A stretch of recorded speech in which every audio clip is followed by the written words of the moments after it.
Stand Up here in Atlanta, Georgia. Coming up on today's show, we'll talk about what is happening in this state when it comes to early voting. Today is the third day of early voting. It all began on Monday, and groups like Georgia Stand Up, they are encouraging people, going around, canvassing across the city and the state, trying to get as many people to vote as possible in the January 5th runoff with Jon Ossoff and Raphael Warnock versus Republicans Kelly Loeffler and David Perdue. Also on today's show, we talk about body cam footage. First and foremost, lawyers in the case of a black man shot and killed in Lamarck, Texas, they want that body cam footage released in that particular shooting. Chicago is dealing with body camera footage that was shot last year of cops busting into the wrong place of a naked black woman. And why did the Chicago mayor, a black woman herself, try to keep that video from being publicized by the local media? And there's also body camera footage showing one of the killers of one of the men involved in the killing of Ahmaud Arbery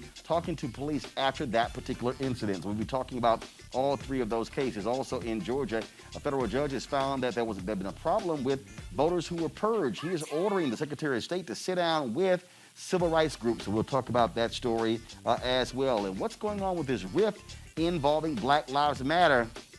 Money, power, control is at the root of the problem. And also in our Black Tech segment, you'll meet the creator of a new software that connects the African American community, folks. And in Houston, a police captain arrested by driving a person off the road and pointing a gun at them, supposedly over voter suppression. Folks, it makes no sense whatsoever. All right, lots to deal with right here on Roland Martin Unfiltered. It's time to bring the funk. Let's go.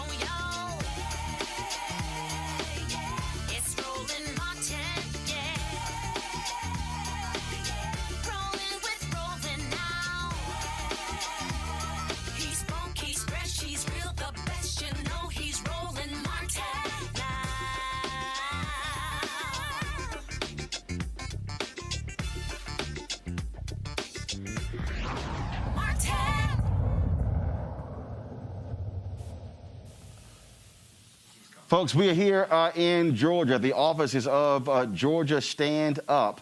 Of course, one of the groups who is encouraging folks to get out and vote. They've been canvassing all across this state, trying to, again, increase the turnout in the January 5th November runoff. We'll talk in a minute with the leader of this organization about their efforts and what they're doing, what they're seeing and hearing on the ground. But a huge story that has developed, and that is it deals with a federal judge found that inaccuracies in Georgia's voter purge and has ordered a meeting between civil rights leaders and organizers, first of all, civil rights organizers and the Secretary of State's office to deal with exactly what happened. And again, remember, we covered this story. The folks with Black Voters Matter, ACLU, they sued the state saying that some 300 people, 1,000 people were wrongly purged. Well, according to ACLU, 198,000 people were erroneously purged out of that 300,000. Now, this federal judge is saying there were indeed inaccuracies and want these two groups to meet. Republicans have been doing all they can to sow seeds of discontent when it comes to voting, alleging voter fraud, but they can't provide any evidence of that. In fact, Senator David Perdue, what he is trying to do, he literally wants them to segregate. Listen to me. He wants them to segregate the votes of people who registered after the November 3rd election. He's saying that if you did not vote in the November 3rd election, you should not be able to register and vote in the runoff. But the law allows for you to do so. And so lots of drama here in Georgia when it comes to that. Why is all of this important? It is because new polling out shows Pastor Raphael Warnock with a 7-point lead against Senator Kelly Loeffler. And in the other race, Democrat Jon Ossoff with a 2-point lead against Senator David Perdue. Republicans are scared to death. They are going to lose these two races. And what does that mean? That means it will be a 50-50 tie of Democrats in the United States Senate, and Vice President Kamala Harris will be the one to break a tie if it comes down to that. Let's talk about this here with our panel. Robert Portillo, Executive Director, the Rainbow Push Coalition Peachtree Street Project, and they're one of the plaintiffs in this case. And then, of course, we'll talk in a minute with our panel. Robert, I want to start with you. So lay out to our viewers and listeners exactly what is going on with this lawsuit. What did the federal judge discover when y'all presented the evidence and the information to the federal court? Well, I think it's important to first give credit to C.K. Hoffler, President of the National Bar Association, Gerald Griggs, Justice Fighter, who are spearheading this litigation as the legal representation, and it's still active litigation. But the order that came down from the judge today, if you go to the last page to the conclusion, he states that there are irregularities in the Georgia voter purge. ACLU discovered 198,000 voters were questionably purged from the rolls, and the judge has found that there are inaccuracies in the way that was determined because the state used a third-party. I'm only talking. No. Yeah. And the state used a third-party vendor to determine the individuals who would be purged, and further, the judge encouraged that these sides meet. Now, the Black Voters Matters, headed up by LaTosha Brown, many other organizations have continuously been asking for meetings with the Secretary of State. Now, the federal judge is putting his finger on the scale, demanding that such happens. Now, the judge did deny the injunctive relief, which we had requested. That was going to be a hard pull from the beginning. However, simply by the judge stating that there is evidence of irregularities in the way that this purge took place, it does encourage us that we will be able to get some action on this. And frankly, we've already this judge has articulated more evidence than any of the president's lawsuits with regards to voter fraud already. So this is active litigation that we believe could help re-enfranchise hundreds of thousands of Georgians. So Robert, you talked about this third party. We previously had Greg Pallas on the show. What he said is that the vendor they use, they were not approved by the U.S. Postal Service, correct? Correct. And so that's an important point to make. Go ahead. I'm sorry. Explain that. Well, yeah. Well, the importance is that the reason you're supposed to use a vendor that is approved by the United States Postal Service is that this is a governmental entity. You can't simply say that I'm going to get a list off of Amazon. I'm going to get a list from Google, and that's what I'm going to use to purge people. You have to prove that these people have moved outside of the state, that they have died or something along those lines to justify the purge. So the Secretary of State's office cut corners in doing so. That's why our argument is that we should be restoring these people to the voter rolls. And as I said, it's being spearheaded by C.K. Hoffler and Gerald Griggs, and it's active litigation. We do believe that it's very encouraging that the judge found that there are irregularities, meaning that they could be that people were incorrectly purged from the rolls. And if the Secretary of State's office does not agree, after a federal judge has said they need to meet with civil rights groups and voting rights groups, then that's clear evidence that they are purposefully suppressing the vote, not simply accidentally or doing some administrative process. And if you look at the number of states that have done voter purges around the country, we believe this could be a model for how they can fight back against voter suppression. I want to bring in now Scott Bolden, of course, formerly chaired National Bar Association's Political Action Committee. Scott, this is why lawyers matter. And when Robert talked about providing relief to disenfranchised voters, the initial purge was 300,000. When the ACLU went back, they said 198,000 were wrongly purged. If you look at this election, let's just say again, and most of the people are people of color, black folks are people of color. If you actually did a 70-30 split of that 198,000, the reality is this here. That could have been the difference between Ossoff winning the Senate seat outright, and there were too many people who were in the Warnock race. There were two Republicans who were running as well. But that's what people don't understand. Joe Biden only wins Georgia by less than 12,000 votes. You talk about impacting that number of people. That's how you can win or lose. Stacey Abrams lost the gubernatorial race in Georgia because of the shenanigans of Brian Kemp. This is how Republicans are able to sort of just, in essence, steal elections by picking off 5 or 10,000 here, 5 or 10,000 here, and that's really what their goal is. You're absolutely right about that, but this is why the Democrats and these civil rights organizations must do what they're doing now because the numbers are so close. If they were off by 100,000 or 500,000 losing these elections, that'd be one thing. But because the demographics have changed, that every lawsuit and every vote matters as we turn the purple Georgia or red Georgia into the blue Georgia. I got to tell you, during the last 4 years, the champions, when we look back on the COVID years and the Trumpism or Trump years, the champions in the line that held for democracy was the judiciary, the third branch of government. In this particular case, the lawyers had the evidence, they presented to the court, and I guess my question for Robert is, it sounds like, I'm not involved in it, but it sounds like the court has indicated, or what you can extrapolate is, you all go work it out. You better figure out a number and resolve this, or I'm going to resolve it. And if I resolve it, you're not going to like the result, whether it's to either party, if you will. Was that the case, as you know it? Understand, remember that this is from a nonpartisan perspective. The entire concept is restoring as many people to vote. We're not going through saying only restore the Democrats or only restore the Republicans, but we want to have a free and fair election. What the judge did indicate, however, is that exactly. You still have parties to the litigation. Correct. The judge has indicated that he does want the parties to meet and to work out a resolution. He denied the injunctive relief, but he did not. But on the merits, he did not.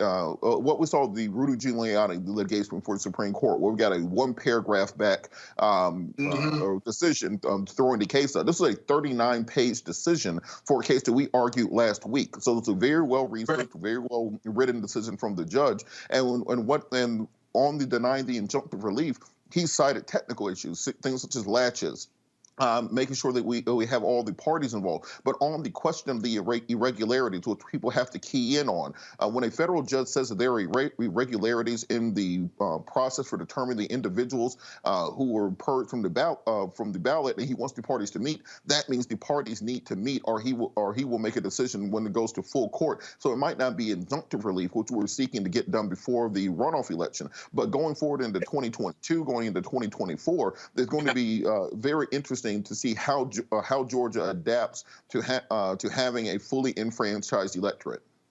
Yeah, well, let me ask you this real quick, if I may, Roland. So what happens after both sides meet? Do you prepare an order of settlement? Does the case get dismissed? Or is there going to be more proceedings before this judge if there's no result of these meetings that he's ordered between the civil rights groups and the government? We're early on in the litigation, so those are questions for C.K. Hoffler and for Gerald Griggs. But I think it's very encouraging that we do have a federal judge recognizing that there are irregularities in the process for purging voters. And I think that's the major takeaway. And we will look forward to having the meeting with the election officials and ensuring that we have a free and fair election. And if they deny such a meeting, if they do not follow what the federal judge says, I think that will be taken into consideration as to whatever the final outcome of the litigation is. Yeah, Roland, I think there's going to be pressure on both sides to reach a number, reach some type of resolution, just based on what I'm extrapolating. I haven't seen the papers yet, but there'll be pressure on both sides, and that's a good thing. If I'm the government that did the purge, or I'm the third party vendor who did the purging, I'd be more concerned than the civil rights organizations, which means there's pressure on them to resolve this issue. Well, look, this is at the end of the day, this is a very, very significant decision here because, again, it comes down to as many numbers as possible. People are expecting this to be a very, very tight election. And so that's the thing that we're looking at out here. And that's why so many people are focused on this. Many people are focused on this. And then that's exactly what we're looking at here. And so, folks, we're going to be continuing to cover this again. What is happening here? Let me just sort of set this thing off, folks. Already, we're in the third day of early voting. 700,000 Georgians have already voted. Now, remember, folks are voting in person. You also have absentee ballot drop-off boxes that are also around the state. And the thing, Robert, it's been quite hilarious is to listen to folks like Newt Gingrich, who is saying the Republican Secretary of State, he's killing Republicans. He wants us to lose by having all of these different drop boxes. And I asked Warnock and Ossoff this yesterday and Monday, and this is real simple. The Secretary of State of Georgia works for Georgians, not the Republican Party. And look, if you want to win elections, make the case, the merits of your argument. But don't sit here and get mad because the Secretary of State wants to make it easier for people to vote. It's interesting, but there are very divergent interests at stake. You have the one political party where their interest is in restricting the franchise, having as few people vote as possible. You had the Speaker of the House, Ralston, here in Georgia. You had Ted Cruz, Senator. You had President Trump all say that if you allow everybody to vote, Republicans will never win another election, and that is how they govern. This is why you never see a Republican get out the vote campaign. You very rarely see them out there saying that they're going to register new voters. It's always about depressing and suppressing and finding a way to have as few people vote as possible. What we're seeing now is that eventually demographics can outrun the suppression. That's what you're seeing in Georgia, a state that's 35% African American, 12% Latino, 6% Asian, 52% women. Eventually you outrun the efforts at suppression. And so when you keep that going, when you work on bringing in more people or attracting more people, all you have to do is look at the contrast between the Loeffler and Warnock campaign. Warnock talks about poverty, homelessness, drug addiction, bringing back a moral authority to the nation. Loeffler runs commercials on being Attila the Hun, continuously degrading and talking down to the black church, trying to radicalize, trying to separate, saying that this is the most radical socialist senator ever. That's not meant to bring people in or encourage them to vote. So what we're seeing now, and this is why you have to be very cognizant of what's happening. Barbara Arnwine and Darrell Jones from Transformative Justice are doing great work here in the state, and their statewide John Lewis Good Trouble marches, and making sure that people are paying attention to efforts in Cobb County to cut the number of drop boxes that are available. Suggestions in the state legislature to say that you can only drop off your ballot if there's a video camera doing a live stream of the box to ensure that it's not being tampered with. That was a real suggestion that came up this week. Trying to make it more difficult for individuals to vote in person, getting rid of Saturday voting. They're doing everything possible to restrict the number of people who can vote. And the reason is, as Lindsey Graham said, they're not making enough old white men to keep the Republican Party relevant. So instead of trying to win the battle of ideals, they tried to restrict the votes and play the referees. And we saw this happen in apartheid South Africa. We saw this happen in Kosovo. We've seen it happen whenever you have a ruling majority that has lost the demographic battle and has now lost the ideological battle also. But Roland, Scott, to the point that Robert is making. I mean, again, what you are seeing, what you are witnessing, is a party that does not want as many people to vote. And look, we've seen this in other states. They are going to do everything they can to basically skim the rolls. It's going to happen. Look, they're already talking about it in Georgia, changing the law. In fact, they even floated the idea of changing the law after the November 3rd election to impact the January 5th runoff. Secretary of State says that's stupid because if y'all do that, it's going to be court challenges, it's going to be wasting time, and we're not going to be able to even put those rules, if you will, in place for the election. But again, Republicans, this is what they want to do. They are going to try everything to disenfranchise voters, and this is why it's called voter suppression. Well, but look at the character of the GOP. You see, they're not even smart about it. These are acts of desperation, if you will, that the party would rather not change, right, and be all-inclusive. It would rather cheat, lie, steal, suppress, and repress in order to win the elections and to hold on. But as Robert said, they're going to outrun this suppression, if you will. And I got to tell you, the biggest difference in Georgia, and Robert, you tell me if I'm wrong, is the transformation of the suburbs. When I was at Morehouse College in the early 80s, once you left Atlanta, the suburbs were all white, all Republican. It had nothing to do. It looked like a different world when you left Atlanta. Now, 2021, those suburbs have a lot of women, a lot of educated women. They have a lot of black people, brown people, Asian people, and they're voting Democratic because this America, what GOP represents, and their messaging just doesn't resonate with them. And I got to tell you, as time goes on, Georgia may be purple. They may have flipped it once, if you will. But I anticipate if the demographics continue to change, then they're going to turn that state blue. And then that is going to be a clarion call or a dog whistle to the GOP that they got to make some changes. They got to make a decision. Are they going to live in Trumpism for the next 5 to 10 years? Or are they going to change and look more like America? Think about what their message is to suppress the vote. Stop talking. Scott, I've been interrupting you for 20 seconds. Hold on. Let me go back to the point that you made. Look, this whole idea about how the suburbs in Georgia have changed, that's because black people have moved. Two, as Warnock said, Robert, yes. Okay, as Warnock said, Robert, in the last, they registered 800,000 people in the state. And so the reason the state has changed, is not because, they're rejecting Republican policies. It's because for the last decade, you had nonpartisan groups put the work in to register people to get them so they can vote. That's why the state has changed. It's not the policies. It's they put the work in because the parties were not going to do it. That's how Georgia has changed. That's how North Carolina changed, Robert. Also, you have to remember, Republicans, if you look at the Republican platform from 2020, where they did not have a platform, and the Republican platform from, Goldwater or Nixon, it's basically the same thing.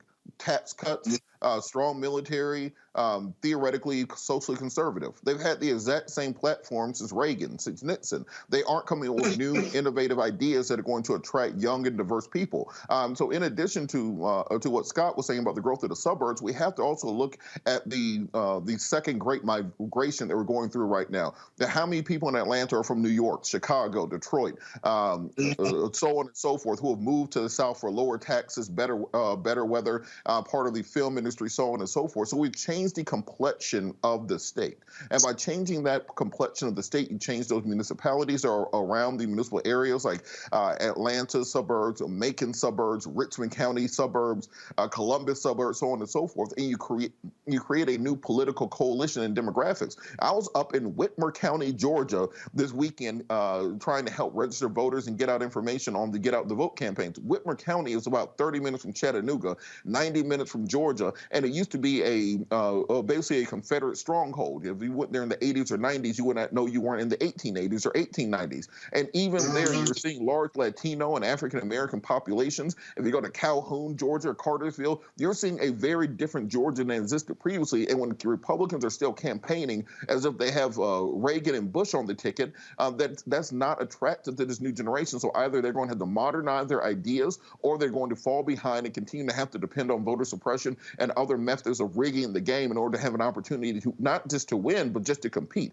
Republicans only won the popular vote in presidential elections one time in the last 30 years. They won in 2004. Other than that, they have lost every single popular vote since Bush in 1988. So if they're not going to get better ideas, and they're not going to, as Lindsey Graham said, produce more old white men, they have to prepare to start losing more often. But that still does not mean you don't take your foot off the gas, proposing progressive policies, fighting to have free and fair elections, and ensuring that you can register as many people as possible, because the more people who vote, the more reflective our government is of the will of the American people.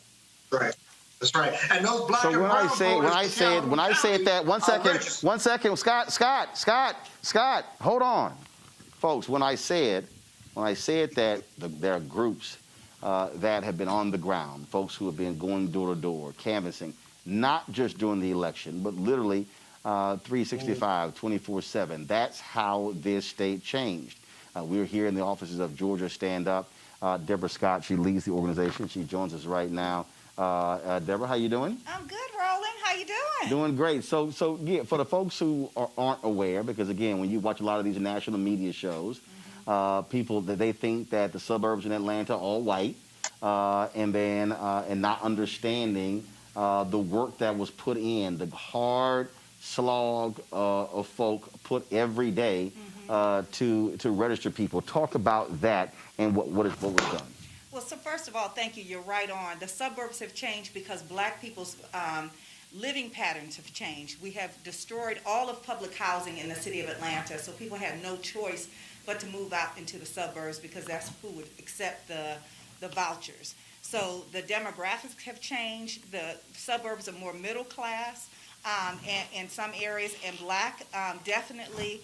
So we have a mix of older, younger, and affluent, and working class people in the suburbs. So the voting patterns have changed. In some of these counties, we have the first ever black elected officials over these last couple of elections.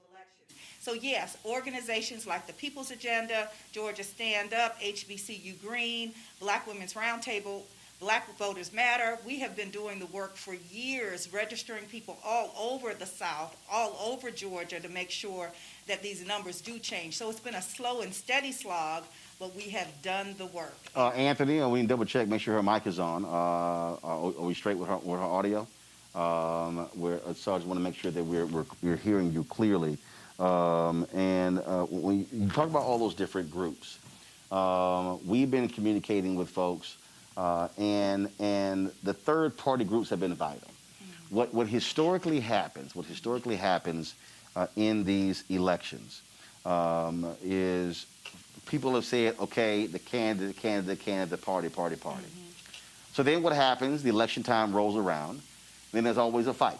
There's always a fight over money, over resources. You have your ad buyers, they want to sit here and put all the money on air. They want to put it on television and radio. Then you have the field people who say, no, you got to put the money in the field. You got to have people canvassing. You got to have people going door to door. You got to have them touching people. From your perspective, describe what that has been like. Has it been the personal interaction, people seeing folk again and again and again, and they say, you know what, I'm tired of y'all coming by, damn it, just give me the form so I can go ahead and get registered. Has that been the formula for success in this state? The hard slog on the ground? So it's the hard slog on the ground, but I have to say, Roland, it's those black women. I mean, black women leaders in all across the state have done the work for a long, long time. And so what they're seeing is they're listening to trusted organizations that are on the ground, that they know, that they care about, that know that they care about them, the same organizations that asked them if they were all right over COVID-19 or ask about affordable housing issues. So they trust these organizations. So what we hear is they're not so much interested in the balance of power on the national level or understand the significance of that more than they understand those kitchen table issues. What's happening around affordable health care? What's happening around COVID-19 testing? What's happening around access to jobs and opportunities for their families? So what they're seeing is if this election is going to be about me, then we need to center those issues about them. So we're getting better responses by talking directly to black women. So whether it's our phones or whether it's door to door, we have canvas crews all over the state, and they're getting great responses at the door because people are sick of the mail and they're sick of the negative ads. They want that one-on-one conversation. They want those events that they can come and feel like they're in the midst of a real campaign. Yesterday, the last 2 days, we've been out at polling sites and doing parties at the polls. And I tell you, those seniors are out there just laughing and dancing and saying this is the best voter experience that they ever had, because we want to make sure it's a family atmosphere, a party atmosphere, that every time that the poll is open, that they should get out and vote and celebrate voting. And, you know we deal with a lot of voter suppression here, but what we try to tell people is vote early so that if there's a problem, we can help you to make sure that vote counts. That was one of the things that Raphael Warnock said yesterday. He said, we want to bank as many votes as we can before January 5th. He said that's really important. You talked about the work that black women are doing. What has been the difficulty with black men? Well, y'all ain't easy. You're never easy, right? Hold on, y'all ain't easy either. So let's be real clear. But it's worth it. We're worth it. There we go. So y'all worth it. Y'all difficult, No, but worth it. We love the black man. We difficult, We wouldn't be here but- without a black man. But you know who gets it done, right? You know them black women be getting it done. I get it, but there are brothers around the country who get it done as well. What I'm trying to understand is what specifically are you hearing? So- What is the difficulty? Because you have to connect with them Exactly. as well. So some of the difficulty has been, we have been in this summer of uprising, particularly here in Atlanta, and so black men are upset, right? They're upset because of what's happening in terms of this police situation and over-policing of their communities. The recreation centers have been closed. There are a lack of jobs. There's nothing for them to do. So then we're asking them to vote without giving them something. And so, fair exchange is no robbery. In the case of black women, women are saying, this is what we've done, this is our agenda, we have the receipts, and we want our agenda to reflect our receipts. I think with black men, they want that instant, like, look, you're killing us, and now you want us to vote. And so that conversation, other people have made that conversation harder for us to have because of what's happening in this community, in these communities. But is it also, this is something that we've talked about on this show numerous times, is it also that you do not have strong black male coalitions that are out there doing the work as opposed to relying on black women doing the work? Now, and again, I'm not saying they don't exist. And see, right now, you don't. See, y'all, even though she got a mask on, she starts smiling because she doesn't want to get in trouble with any of her people. But the point I'm using an example. I look, for the last several months, a group of black women, more than 1,000, they've been on a phone call every Sunday night. I'm on them Sunday calls. There you now go. You know. So there you go. and I have said, and I've had black women say, why aren't brothers doing this? The reality is you can't complain about what isn't being done if you do not self-organize. So is that part of the deal that you have not seen wide-scale self-organization among black men to reach black women, to reach black men? Black men. Well, maybe they're doing it, and because I'm a black woman, and I'm not in the room, so I don't know. It ain't happened. So first of all, hold on, you can't. That's nice try, Deborah. But first of all, Georgia Stand Up ain't no black women's group. Okay, y'all got brothers involved as well. We sure do. So if these brothers were doing this thing, you would have heard about it. Well, we know that there's Black Men Initiative that are doing a fabulous job. We're partners with them. A lot of the Divine Nine organizations we're partners with them. 100 Black Men, Tommy Dortch, they're doing stuff on the ground.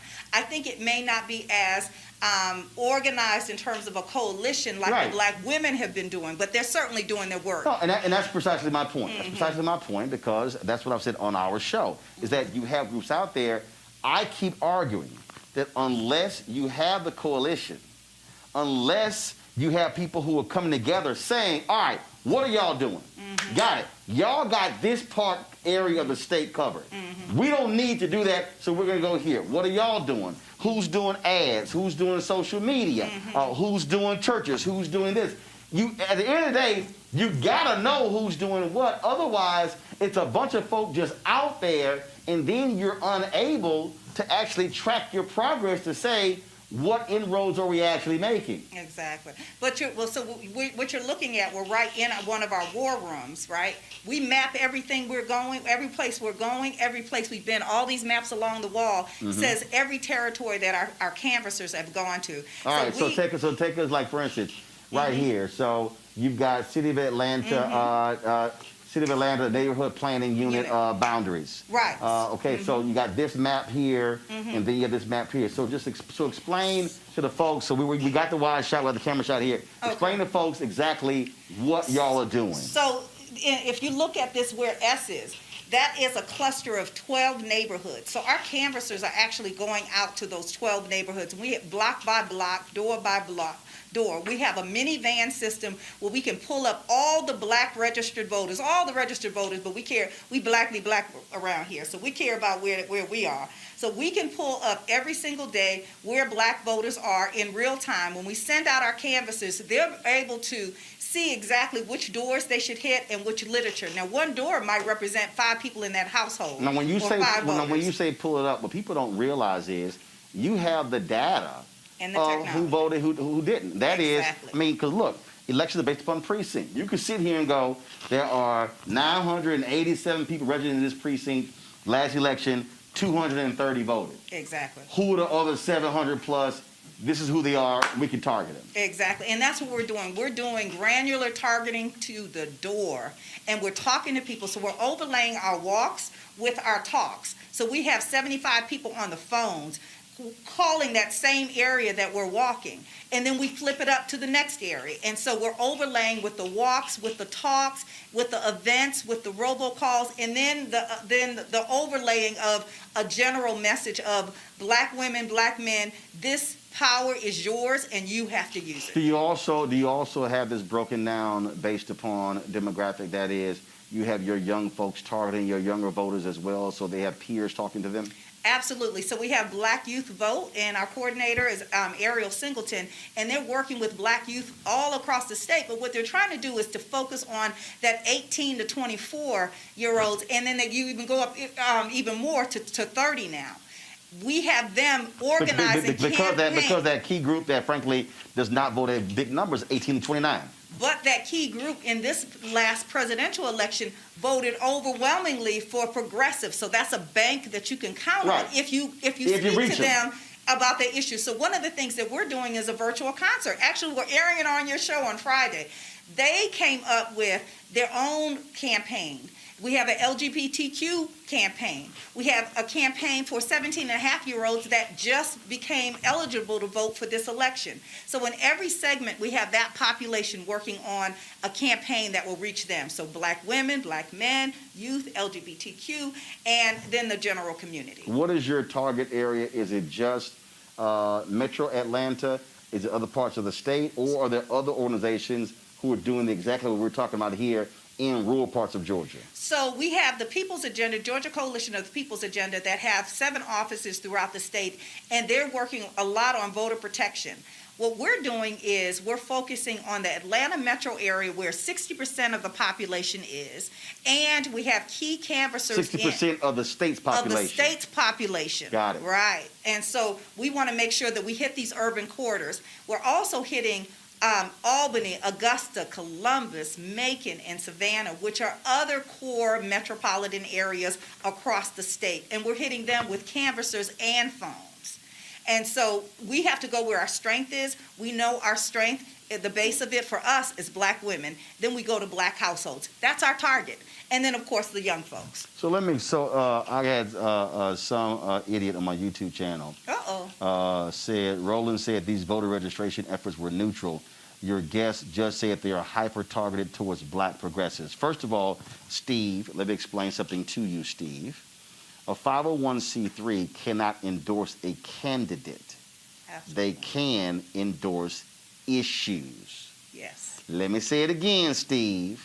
A 501c3, you can be a non-partisan group, but you can have issues that you believe in. You simply don't endorse a candidate. So, Steve, if Republicans want to reach these voters, they had better focus on their issues as opposed to just throwing out God, gays, and guns, as Howard Dean said in 2004. Sometimes you got to check, folks, who don't quite understand. So you're quite right about the issues. We're voting those kitchen table issues, and those kitchen table issues affect us every single day, and that's what people are concerned about. So my suggestion to any candidate, whatever party is, if you can't deal with Ms. Johnson and Ms. Jackson's kitchen table issues about jobs, affordable housing, health care, and the care of her family, transit, all of those issues, then you're not going to reach them. I'm cracking up laughing because I got another idiot, Tommy Murray. These people are so damn racist. So if some white people got together to talk about things like this, that would be acceptable. No, it'd be called racist. And he says, you call us Nazis, we don't forget. First of all, this is what white folks do. This is what white conservative evangelicals do. White conservative evangelicals are doing the exact same thing, and they're talking to white people about their issues. Yeah. Everybody talks to their base. Right? And so, of course, we're not for a particular candidate, but we are for policies and issues and power for black people. All people matter, of course, as we say. But we're, at Georgia Stand Up, our focus has been on the base of our organization, which are Black voters. So when we look at, we've had 3 days of early voting. A lot of people, they saw the big number that took place on Monday. Fair Fight said 41% of those folks who Were voted Black. on Monday were African American. That's a huge number. That is a huge number. How's it tracking so far in terms of, I saw the combination between in-person voting as well as absentee is over 700,000. Yes, and I haven't seen today's numbers. However, we have people that have requested an absentee ballot that have not turned it in. And so if it's sitting on your kitchen table, we need you to mail that in or take it directly to a precinct and make sure it's inside and you get that vote counted. We don't want people to assume that they filled it out and they left it on kitchen table and they forgot about it and assumed that their vote was cast. It's not cast until you actually turn it back in. Just requesting the ballot does not mean you cast your vote. We need everybody who has an absentee ballot to turn it back in or to vote in person during one of these 12, 14 days of early voting. We were in Albany over the weekend. We were in Macon. We were in Columbus. And one of the things that they said is that, I think it was in Albany. I think I already want to talk to them. Albany. Well, interesting because some folks said Albany, others said Albany. Well, if they're from Albany, it's Albany. See, that's what I'm saying. So I'm like, no, make up your damn mind. Okay, either it's called this or it's not called this. And I was sitting there and I'm like, y'all, which one is it? Y'all keep saying Albany because if you said Albany, no, that's Albany, New York. We're Albany, Georgia. I'm like, look, I said it's spelled Albany. Where are you from? I'm from Houston. So you know they say Houston or Houston, right? No, who the hell say Houston? They do here in Atlanta. Well, anybody, it was Houston Street. Right, that's Houston Street. No, I'm from Houston, Texas. So we know what we call ourselves. Okay, so we don't say a separate name if you from there, and if you not from there, you call it something else. Well, what do you say about Atlanta? Hell's Atlanta. You say what? It's Atlanta. ATL. Atlanta, right? Other people say Atlanta. Okay, whatever. That's ain't. Please, so welcome don't even. To Atlanta. They draw that whole thing out. Draw that whole thing out. But the thing there was, they told me that they had a 58% turnout in November 3rd election, and I said, well, what are they hoping to get it? So 58%. You got a significant black population there. I was told I'm gonna be in Athens on Saturday with the War Not campaign. They said black numbers there were not as strong as they expected, and so what needs to happen in these non-metro Atlanta cities is that a different type of messaging to that rural voter, which is different between this voter here in metro Atlanta? Well, what I would say is we need every person that calls themselves a leader in any capacity to start getting on the phones and getting your people out. We need you at this point. We need all the churches, all the Divine Nine, all the community-based organizations, whether you're in Albany, Columbus, Macon, Savannah, or Atlanta. We need you to tell your folks to get out. They need to hear from their elected officials, and they need to hear from their community leaders. So any organization that you're a part of, if your leader is not talking about getting out to vote, then they're having the wrong conversation right now. We know that the holidays are coming up and things are going to start shutting down, but we want people to do, while they're out grocery shopping or Christmas shopping, go ahead and early vote. Cast that ballot now so that they can be in the bank. Of course, we're not asking people to vote for a particular candidate, but we're asking people to vote early and then bring 5 members of your family out and then make yourself available for the last day, which is January 5th, and bring other people to the polls. Make yourself available by volunteering. We need all hands on deck, y'all. Early voting ends when? Early voting in some counties end on December 30th. In other counties, it's December 31st. If you go to our website or go to the Secretary of State's website, you can find that information, and we can connect you to that.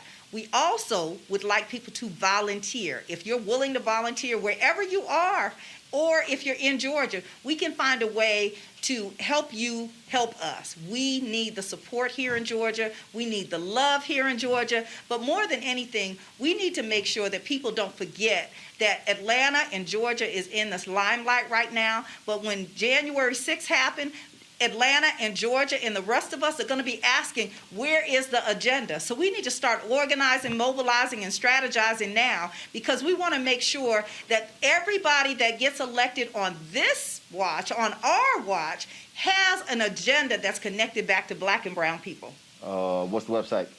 GeorgiaStandUp.org. All right, then. Deborah Scott, we surely appreciate it. Thanks a lot. Thank you so much, Roland. Keep it up. All right, we'll do. Got to go to commercial break. When we come back, we're going to talk about the Ahmaud Arbery case, as well as two other cases, one out of Texas and then one in Chicago, all dealing with body camera footage. That's next on Roland Martin Unfiltered, broadcasting live from Atlanta from the offices of Georgia Stand Up. We'll be back in a moment. If your vote didn't matter, you wouldn't have so many people trying so hard to stop you from voting. There is some value there. But even when you talk about that people are not paying attention to your issues, I can't pay attention to your issues if I don't even know you there. And the only reason people are going to know you there is when you show up to the polls and vote. That's when that power manifests itself. But as long as you stay home, as long as you're making excuses, then guess what? You will always experience these issues that we're experiencing today. And another thing, don't get caught up in the candidates, right? There's no such thing as a perfect candidate, but you should be going to vote for the most important person, and that is you and the one you love. You talk about you'll fight for the one you love. You're willing to die for the one you love. You need to ask yourself, are you willing to vote for the one you love? Because if you don't, there's going to be somebody's neck on yours pretty soon.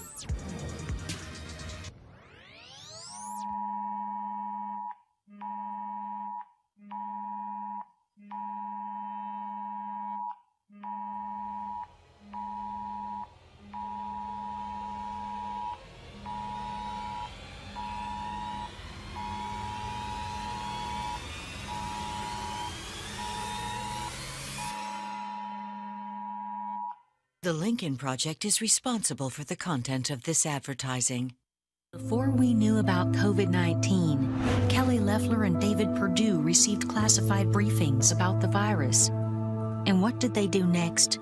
They downplayed the risks, then invested in body bags.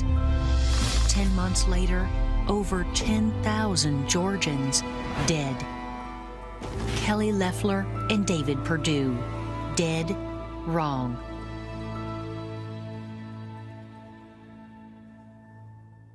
There's an easy way to save lives and keep Americans safe. It's not politics, it's science. So do your part to protect your fellow citizens and help slow the spread. For your family, For your neighbors, For your country. wear a mask.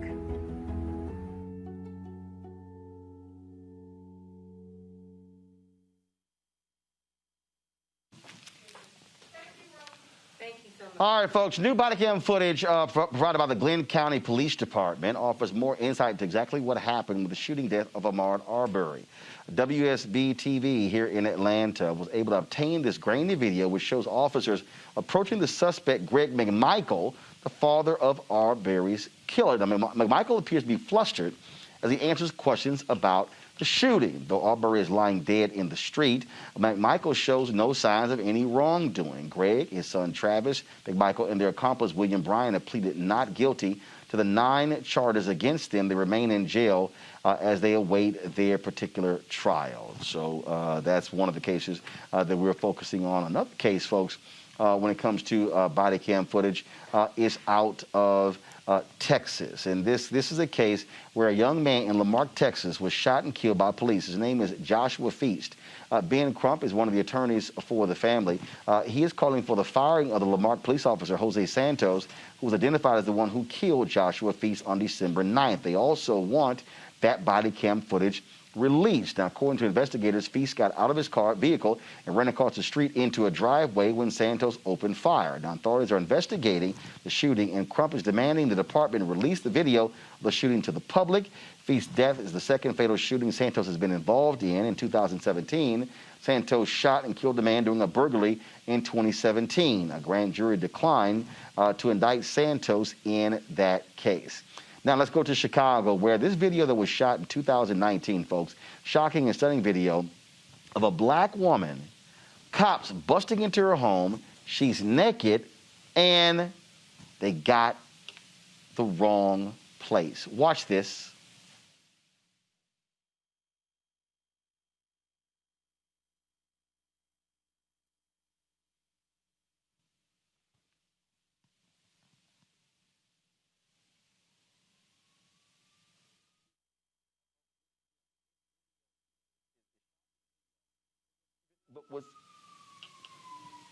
What's even more so shocking about this video, folks, is that it took place in 2019. The Chicago Police Department, they were forced to turn over the body camera footage. It actually took place 2 years ago. 9 officers raided the wrong house and handcuffed this naked black homeowner. Anjanette Young is seeking justice as to how she was treated in 2019. Now, the social worker had just returned home from her shift at a hospital and was undressing when cops busted through, begging to bear down her door. She pleaded for cops to allow her to get dressed as they shoved guns in her face. She can be heard in the body cam footage telling officers nearly 43 times they were in the wrong. Now, Mary Lori Lightfoot, she wants the wrong raised to stop. She's asked the city's chief risk officer to review the police department's policies and procedures for obtaining and executing search warrants.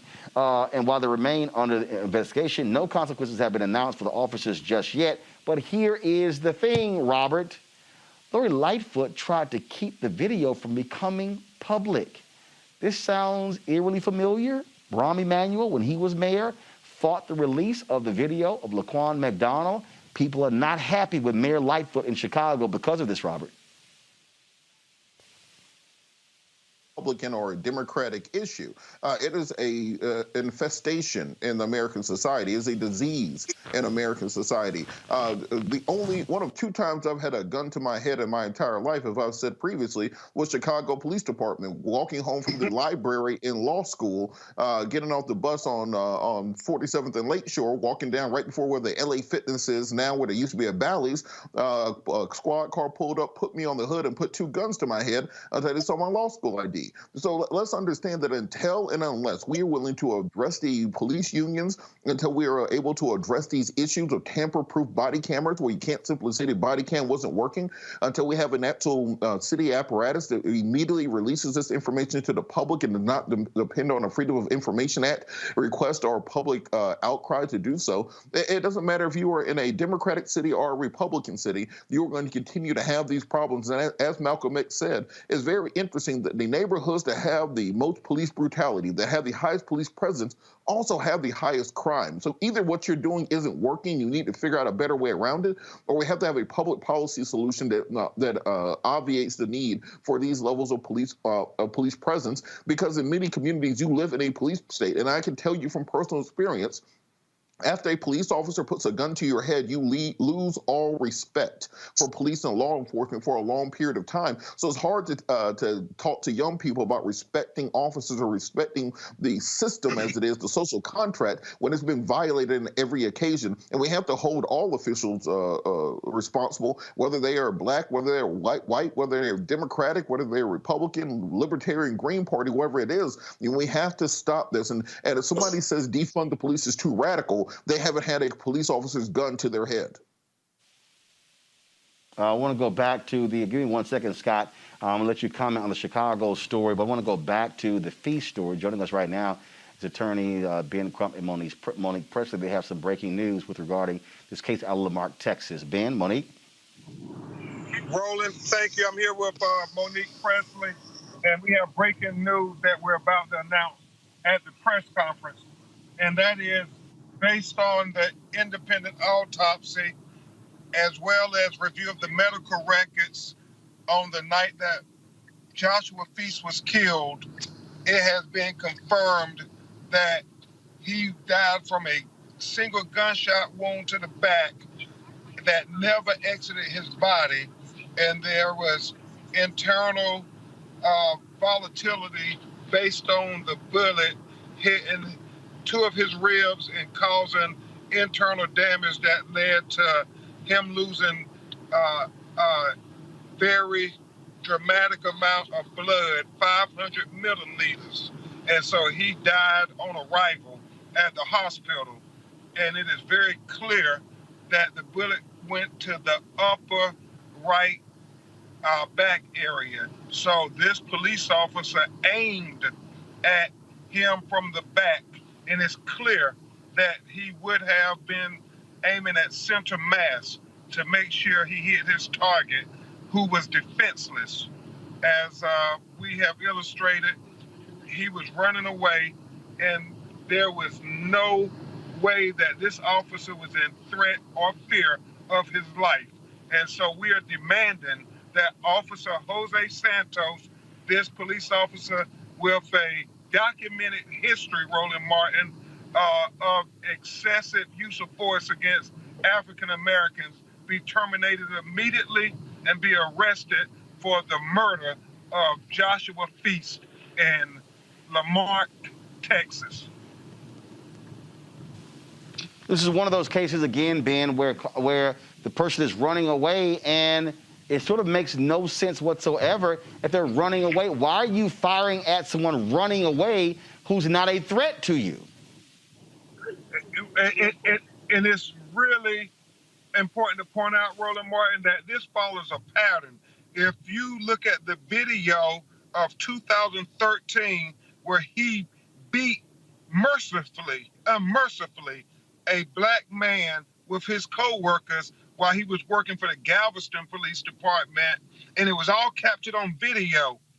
And he was allowed to resign, and then he simply went a couple of miles down the road and got a job at the Lamarck, Texas Police Department. And it underscores what Vice President Kamala Harris and President-elect Joe Biden continue to talk about, a national registry of police misconduct, so they can't brutalize us in one county and then go down the road next week and get another job to brutalize us more, because it just keeps getting worse. And this is evident in the death of Joshua Feast.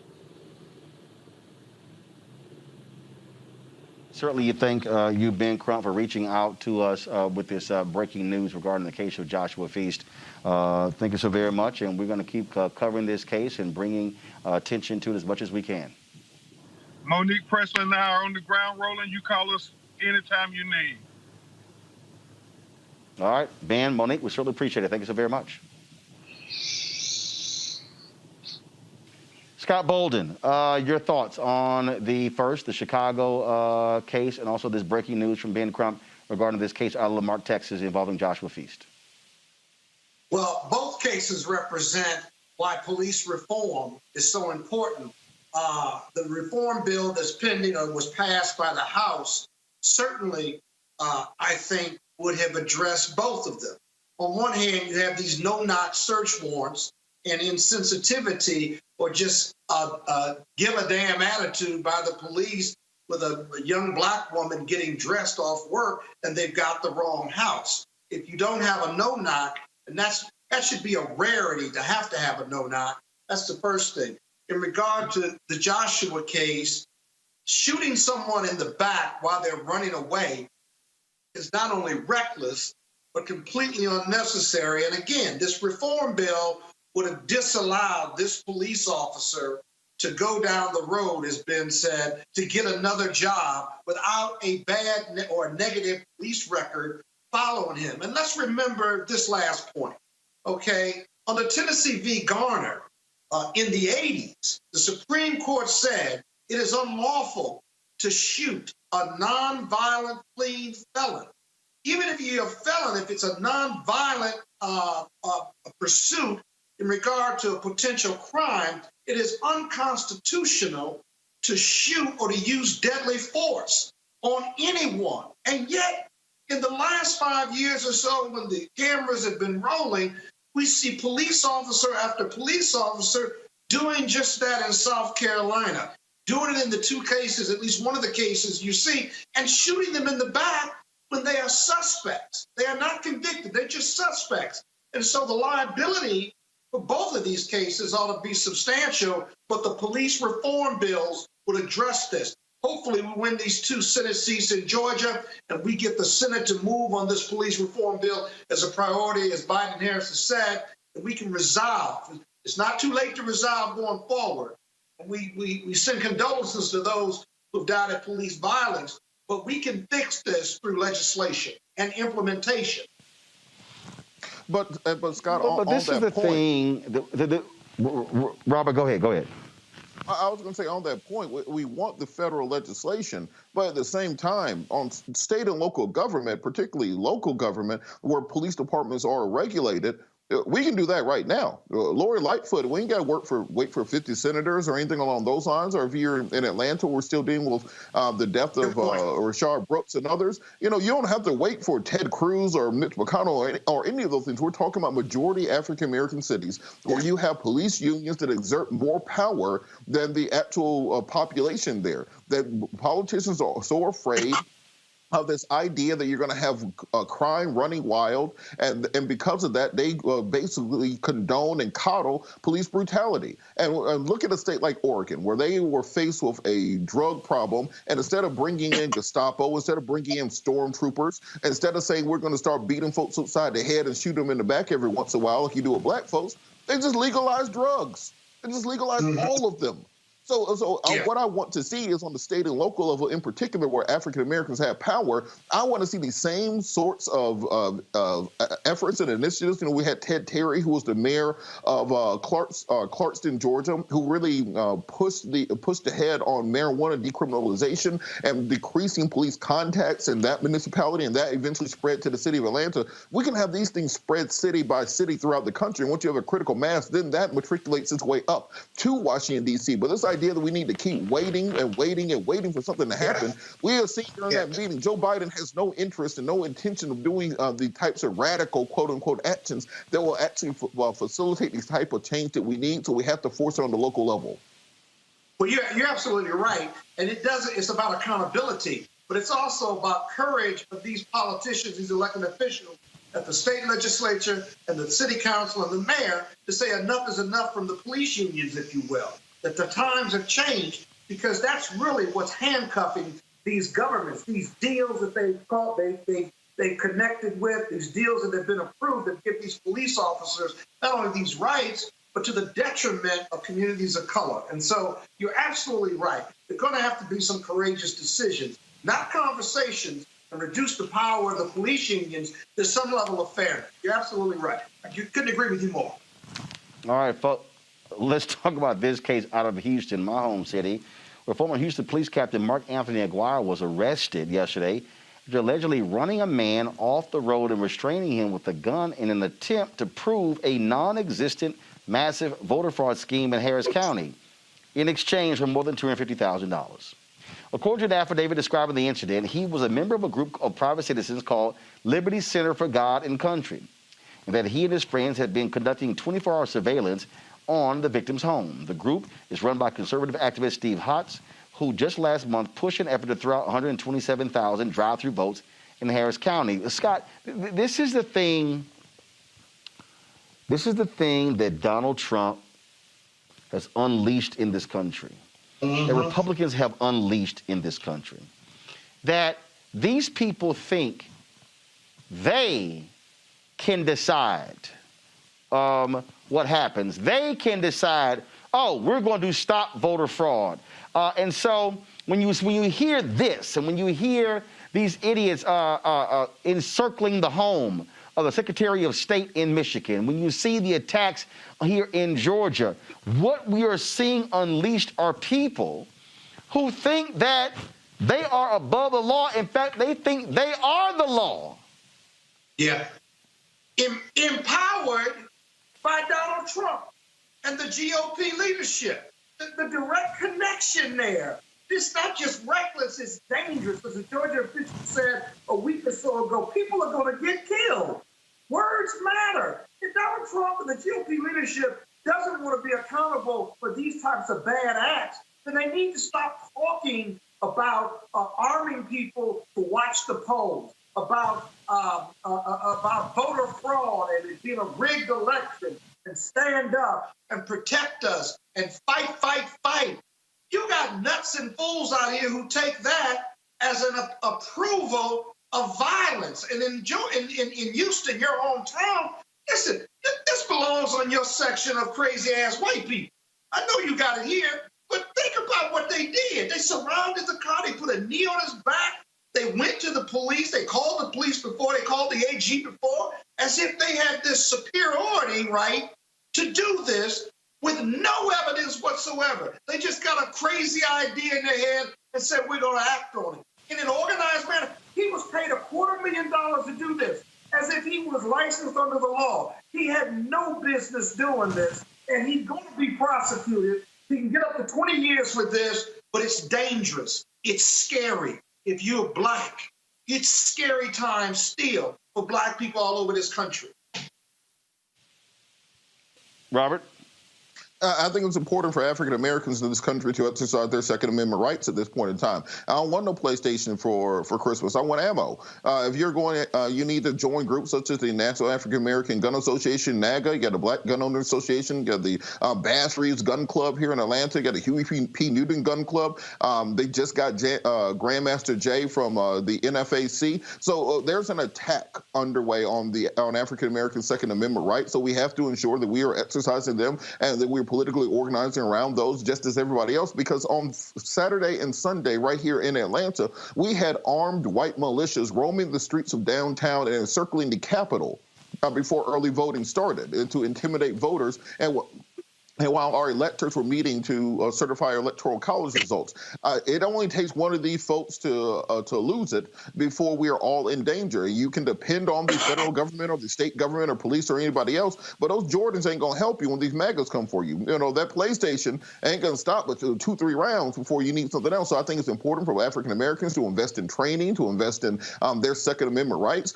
You don't need level 3+ armor. That ain't going to stop anything past the 9mm. You need level 4 armor. You need to have a bug-out plan and a bug-out bag. You need to be ready because guess what? Scott is not going to let us come to his house to be safe. You're going to have to defend and protect yourself and your family. You're absolutely right. But when we take up arms under the Second Amendment, what are we? We are terrorists in the eyes of the law and the government. I'd rather be judged by 12 than carried by 6. Right. All right, folks. Just before I go to breaks. Before I go to break, some history was made in Massachusetts where Justice Kimberly Budd was unanimously confirmed today as the Chief Justice of Massachusetts Supreme Court. She's the first black woman to serve as Chief Justice of the Supreme Judicial Court.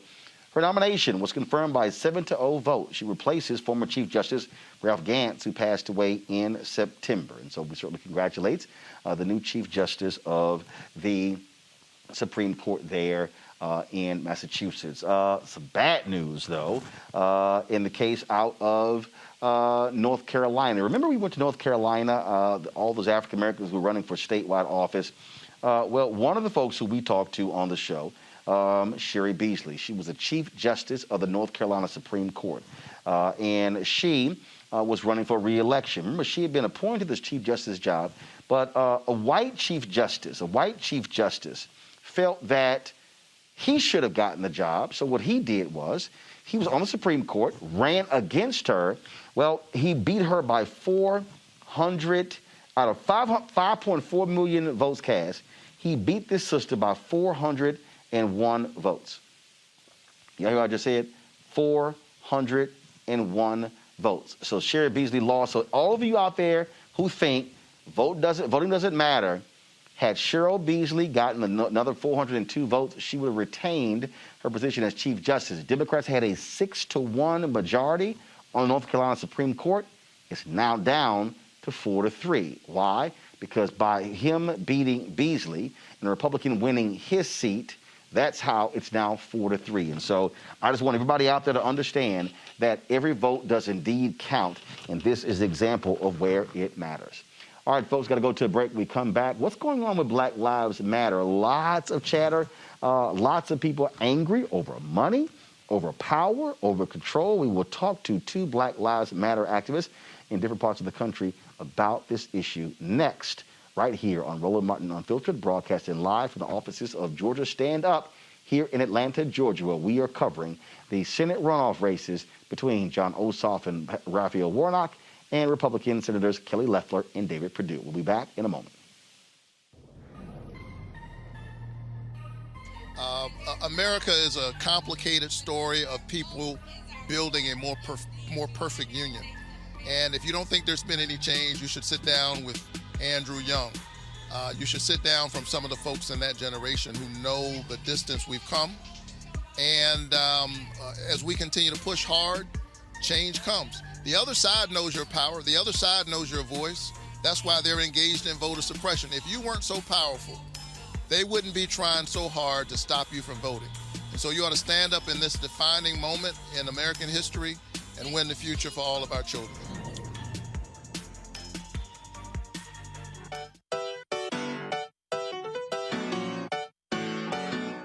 We got power. We're about to get ready to launch our We Got Power tour. Flip and I are going on the blackest bus in America. We're hitting the streets again. We're going to be going through at least 12 states, maybe more. I'm just really excited. Now, it's a little bit different this time because COVID-19, we've got to wear masks, we've got to be socially distanced, but we are very committed that we've got to get in the streets and inspire and encourage our people in ways that are socially distant. Ready to hit the road, ready to see our folks, ready to be socially distant, ready to mask up. On our way to Pennsylvania, we'll be there for 2 days, and then we're headed to Ohio to Cleveland. We're going to be just spreading a lot of love and building a lot of power. The very last day, we're going to be out here on the ground in these streets because our people need us. Can't stop, won't stop. Register to vote. You can even request your online vote by mail ballot by clicking the link or by scanning our QR code with your camera. Vote early. Vote today, because we got power.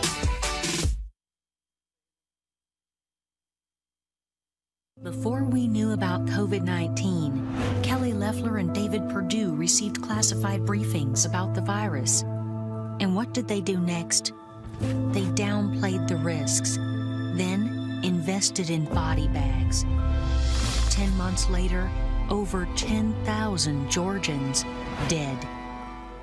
Kelly Loeffler and David Perdue, dead wrong.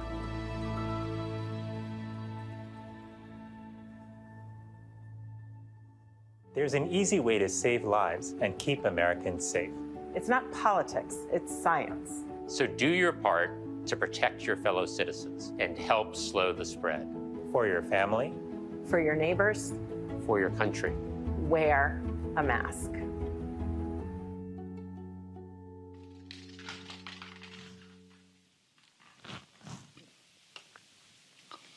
All right, folks, we were just showing you the just showing you the Black Voters Matter spot there. So let me go ahead and want to go ahead and rock. I'm gonna switch masks. I'm gonna put one of the Black Voters Matter masks on.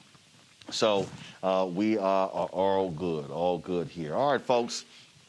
So we're gonna go from Black Voters Matter to Black Lives Matter, and there's been a lot of discussion dealing with Black Voters Matter in terms of where they are, their future, what they're involved in, and there are a lot of folks now who are not particularly happy with the direction of Black Voters Matter.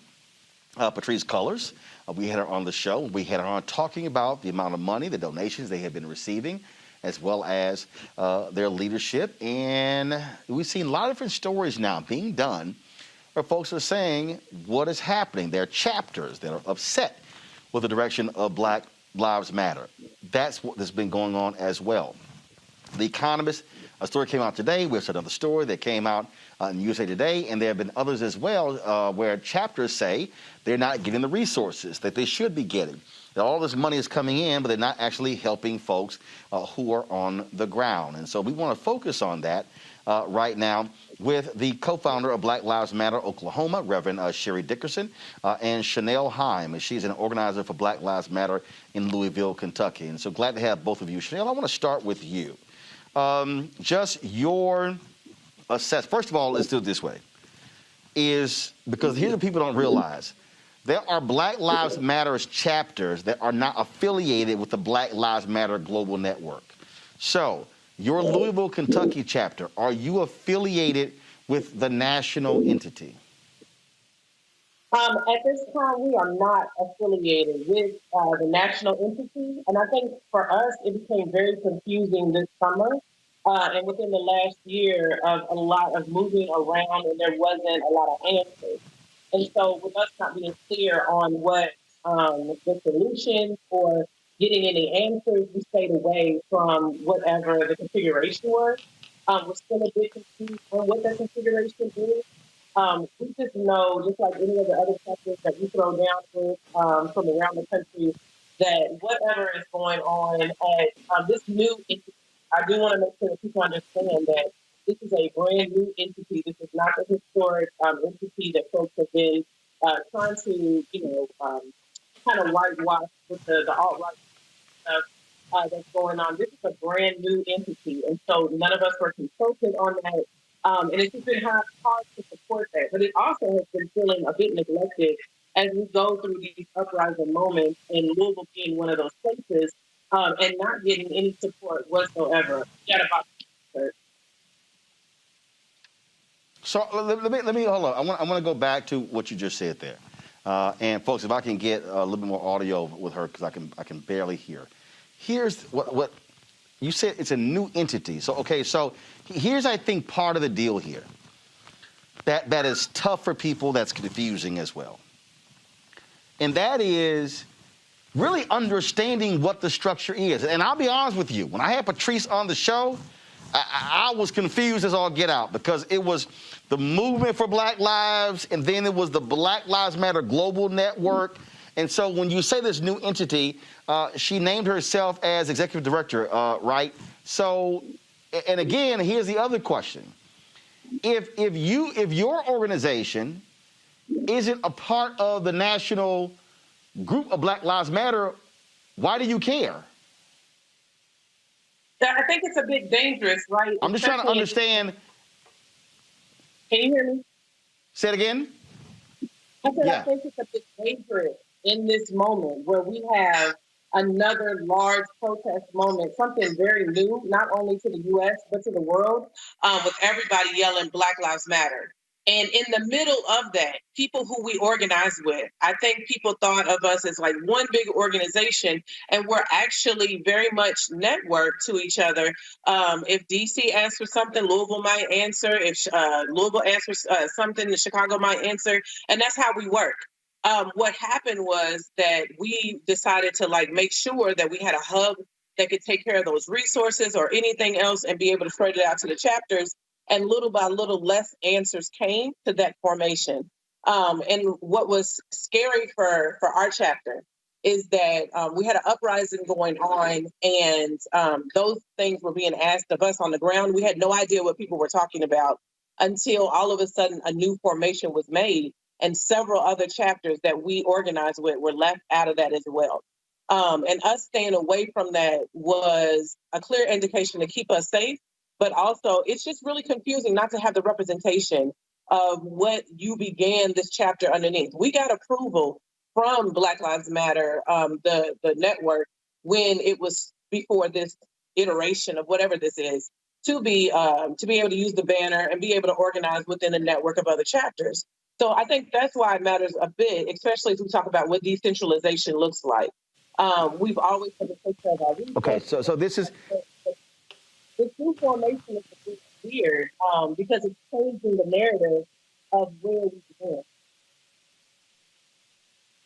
Okay, so this is why I'm absolutely confused, and I want to bring in Reverend Sherry Dickerson here. So, for Reverend Sherry Dickerson, let me ask you: you're there in Oklahoma, okay? Are y'all a part of the Black Lives Matter Global Network, or the Movement for Black Lives, or are you an independent chapter? Yes, we are part of the Movement for Black Lives, which is a different collective that is not the same as the Black Lives Global Network. We were recognized at one time, but we are not an affiliate at this time because they have restructured. Okay, so let me. Here's the problem. Here's one second. Here's the problem that I have, Sherry and Chanel. First of all, let's take this thing back. When Black Lives Matter started off as a hashtag, and that thing reverberated around. It really encapsulated all of this energy that we saw out here. Then that thing reverberated all around the country. The problem is what they did, they tried to actually then go get the trademark, but then it was too late. It had already been out in the public domain. And so essentially what they tried to do is to bring some order to something that took off in reverse. And for me, and I'm just being honest with y'all, that the struggle is even understanding what's what. So even, like I said, when I had Patrice on the show, she was explaining it, and I was kind of like, well, what's this, and what's this, and what's this, and what's this? And so now when you say there's another entity, so what are we not talking about? A third entity? So Chanel, is it, again, and trust me, I ain't got no dog in any of this. I'm just actually confused because there's the Black Lives Matter Global Network, there's the Movement for Black Lives, and what you're saying, Chanel, is now there's a third entity, correct? Correct. But it has been a part of that same formation that has just been coming and coming and coming. Confusing for you, confusing for chapters who organize within that structure, right? So we organize with those folks, and there's decisions that are being made, and we're not even talking about small decisions, right? There's this whole conversation of sending Biden a letter, and even the support that we see during this global rebellion for our chapters and what's happening. And that conversation is not happening with anybody. There's certain delegations that are being made for other chapters, and it's just been confusing. And I think for those chapters that actually penned that letter and want that accountability, it's just been had for a few years, and we just not have gotten any answers whatsoever. I think it's really surprising that he would try to come to the show instead of actually try to come to us to explain like what is actually happening and what's going on. I'm supportive of like folks who are looking for accountability, but I want to clarify that this is part of this will be a serious thing for the movement. So Sherry, the thing is, and this is really, here's the thing for me, Sherry, that is fascinating and frustrating. There was so much discussion among Black Lives Matter activists. Well, no, we didn't want like the Urban League and the NAACP and like everybody else. We wanted decentralized, no one leader. We wanted collective decision making. I'll be honest with you, Sherry. Nothing can run that way. I'm just being perfectly honest. Part of the deal here, you cannot have a national entity having chapters if you don't have something, a document that holds them together. It's the Constitution, it's bylaws, it's operating procedures, it's hierarchy, it's structure. National CEO, boards, regional leaders, state leaders. And so I just really believe that at the end of the day, the reason we're at this point is because this idea of trying to create this decentralized, yet national, yet international infrastructure is just impossible to do unless you actually put real infrastructure and hierarchy in place. Your response? I don't. Sherry? Chanel, 1 second. Chanel, hold on. Chanel, hold on. Reverend, go ahead. Yeah, Roland, I do not disagree with you as far as how organizations and the necessary structure for them to function. And I don't want it to seem that, especially, and I can speak for the Oklahoma City chapter and many of the BLM 10 that signed on to the letter, this was not an issue of being upset. This is calling for accountability and transparency because that is part of liberation work. We want to have a cohesive flow amongst all of us. And we don't want anyone excluded. When there's a chapter that is doing the work and they are working around police brutality, when they are serving mutual aid, That's part of the Black Lives Matter platform. And so it's not problematic at what they're trying to do, except for it has been exclusionary, except for there has been no communication with those of us on the front lines doing the work. And they've said Right, that and that's there and first was of all, an let me do this here. extension or invitation, but that has not occurred for everyone. And so it needs to be equitable. Oh, so let's do this here. Chanel, I can barely hear you. Your sound is muffled. Control room, if y'all can make her audio only, that'll be great. If we can do audio only via Skype or FaceTime, that'll be much better because the people even on YouTube and Facebook, they literally cannot hear you, and I can't understand. It sounds real muffled. So let's get that fixed. I want to bring in Robert and Scott here. Robert, you're part of Rainbow Push. You have chapters. You have hierarchy, your organization. I think what Black Lives Matter is going through those real-life growing pains on how do you harness something that no one expected would just take off the way it did. That's first. But two, Robert, let's be honest. This is also because millions of dollars have been coming in to Black Lives Matter, just like the NAACP has gotten millions of dollars of support after the death of George Floyd. What the difference is, you have infrastructure, national chapters, all these things put in place, and Black Lives Matter is trying to put all this stuff together. And the criticism, I think, of people is legitimate when they say, hey, you make yourself the leader, which goes to, well, how did you do that?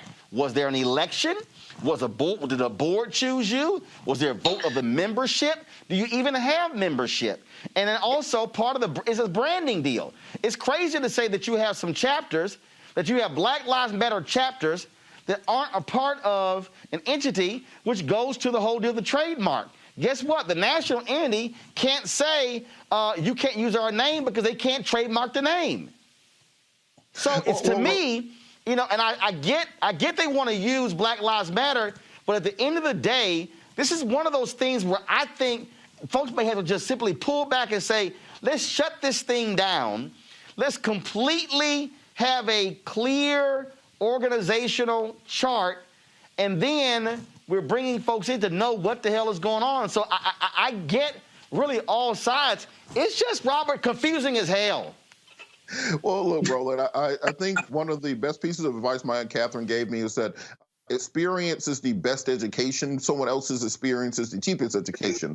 These are the regular growing pains of any organization. If you look back to the Big Six in the 1960s or the progeny of the Civil Rights Movement going back a century, you have many of these same issues and similar issues. If you look at any sorts of social justice organizations, and this is where intergenerational dialogue comes in. Because if you are able to have conversations between a group like the Rainbow Push Coalition or the SCLC, Georgia Coalition of the People's Agenda, NAACP, with some of these younger organizations, and then find out what they did as they grew. How do you create a structure? There was not always a situation where Rainbow Push had offices in Detroit, Chicago, Silicon Valley, Atlanta, Washington, D.C., Baltimore. You have to learn how to build that organization. Being a revolutionary is easy. Governing is harder. So as we grow, as we continue to focus on the work and focus on the mission, you build the infrastructure around that to make it a long-lasting concept, a long-lasting idea that can build for generations to come and execute the plan, and not simply be a here today, gone tomorrow group.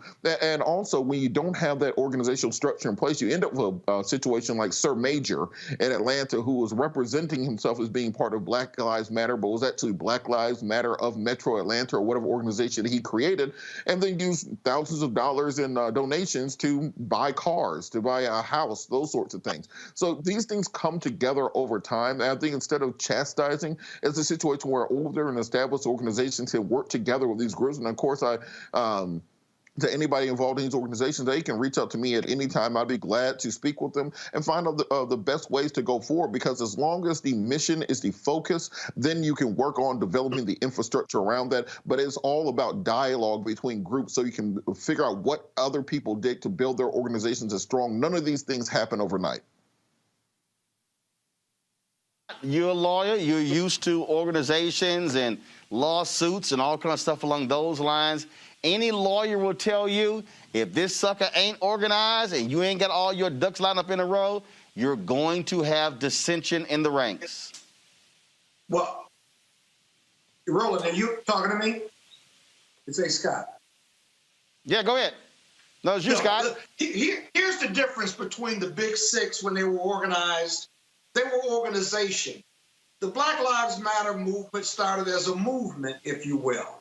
And you're absolutely right. The movement, because there was so much work to be done around the country, that no one was thinking about organization, trademark, and what have you. And then the thousands, if not millions of dollars started rolling in. And now you have no trademark, and so you have these various independent entities operating, and that's what it's going to be. So either one or two things are going to happen. One, whoever has the most credibility and is best organized, it's every man for himself. They're going to raise the money and assert themselves and present and be present and fight. All the other organizations are free to do the same thing right now. Secondly, if there's some organizing force or some presence or person that can bring all of these factions, all of these entities together and create an organization through acceptance and people signing off on exactly what the structure would be, because you're going to need structure because to have these chapters, if you will. I represent probably 7 or 8 Black nonprofits, and while they're organizations, excuse me, none of them started as a movement. And so this is the challenge. It's not just growing pains, it's organizing pains, if you will, and it's going to be up to the will of those who deeply believe in the movement, whether they're founders or not, to try to get one organization, accept leadership structure and the ability to lead. And that's what you're left with, or you're just going to have factions all around the country doing their thing. I want to bring back Sherry and Chanel. I think we got Chanel's audio straight. Chanel, are you there? Yeah, I'm here. Can you hear me? Yeah, I can hear you. Okay, so Chanel, I can hear you. So Chanel, okay, what do you want to see done moving forward with this national entity, third group, or whatever? What do you want to see happen with Black Lives Matter? That's what I was going to say earlier. I think sometimes people think decentralization means deorganization, and that's not true. We have plenty of organization. I mean, most of us have been managers of like large companies and stuff. That's not the problem. Our problem is the communication, the transparency that we've been asking for years. This didn't just start this year or last year. This started many years ago. And so as you name off other organizations who may have gone through the same thing or whatnot, we are not alone at asking for that transparency, but having that transparency actually be answered. So I think for the chapters, it's understanding what took place and then how did we get here? Because those are the questions that we're asking. Sherry, Reverend Dickerson, isn't this also, first of all, I want to see what you want, but isn't this also a matter of the millions that have come in and chapters are going, wait a minute, we're the ones doing all the work. How is that money also funneling down to us? How's it being distributed to us?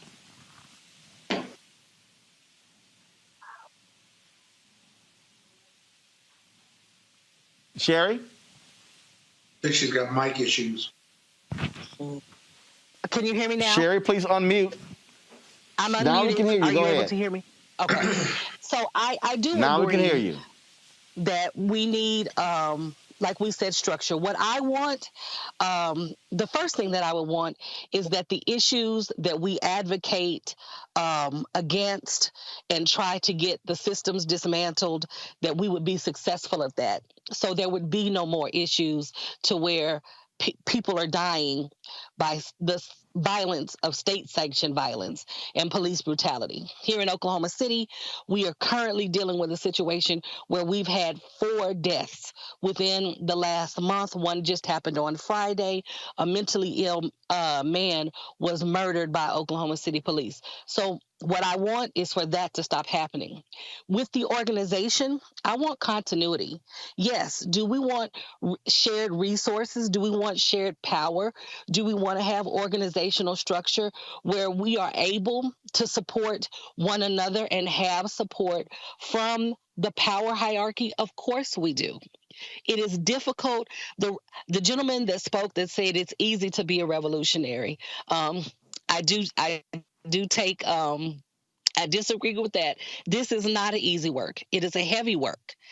But with the revolution and being part of the movement, it does take finances to be able to ask people to literally step up and do this work, to stand on the front lines, to help us run administration, to have those voices amplified, to have someone have a social media presence, to be able to offer resources to the families that are dealing with the loss of a loved one. I mean, in the world of COVID, we want to be able to be the resource for our communities. That is what I want. That is why we are saying that we need just basically, it's not a part of the pie.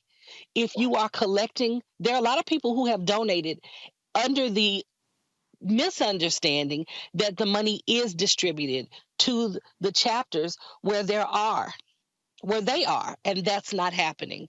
I want that to begin to happen. Well, perfect example. I mean, that was this group that created some Black Lives Matter entity out of San Francisco that wasn't tied to the actual Black Lives Matter group. And I think a company gave, several $1 million, and they had to ask for the money back. I mean, to me, this is real basic. It's like, look, I'm vice president digital for the National Association of Black Journalists.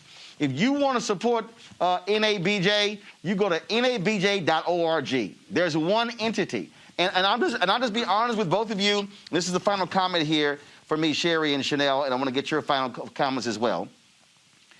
If a guy like me is confused as hell, I can guarantee you there are millions of people out there confused. Folk don't know where to send money, who to send it to. When Donald Trump and Republicans were complaining about Black Lives Matter Minneapolis with this chant, pigs in a blanket, they said, that's Black Lives Matter. That chapter wasn't even affiliated with the national group.